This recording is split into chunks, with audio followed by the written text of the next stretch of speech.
Autofocus. Some types of photography benefit from fast autofocus and others maybe not so much. If your subject holds relatively still, or you're happy to experiment with your photography more, here are 5 reasons you might want to try focusing manually. Have you ever been presented by a scene which for some reason caught your eye and made you want to take a photo, but afterwards reviewing your photos you felt that you'd not quite managed to create a compelling image? Sometimes it's not possible to pre-visualize the best photo for a given situation, and we need to let the creative process take its course. Selective focus can be a large part of a photo's appeal, and manual focus lets you test a whole range of focus points very naturally. If you give yourself time to rack the focus ring back and forth and trust in your eye, you can sometimes achieve a better image, or at least know that you've tested a whole range of focus points before deciding upon the best one.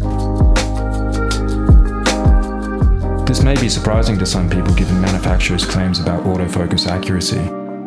But if you're someone who often shoots macro photography, astrophotography, or other types of photographs requiring high precision, you probably already know that it's a good idea to not trust your camera's autofocus and instead switch to manual focus.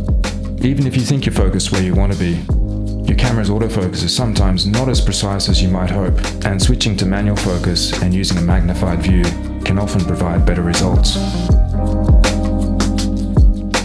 If you shoot street photography, you can benefit from manual focus through using pre-focus together with hyperfocal distances.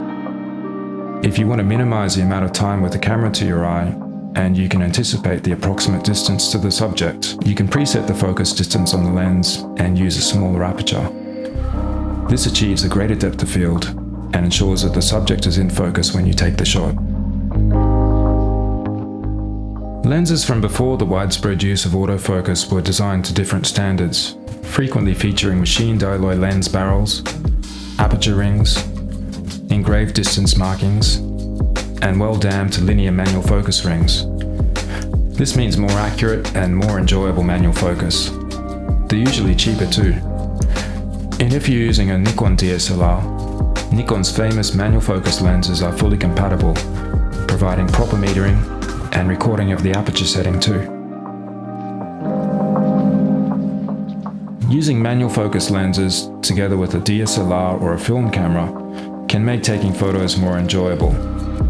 I find the feel of a well-constructed manual focus lens, together with watching the subject come into focus through a bright optical viewfinder, the slap of the mirror after the shutter button is pressed, I find it somehow a more authentic photographic experience and something that more modern lenses struggle to replicate.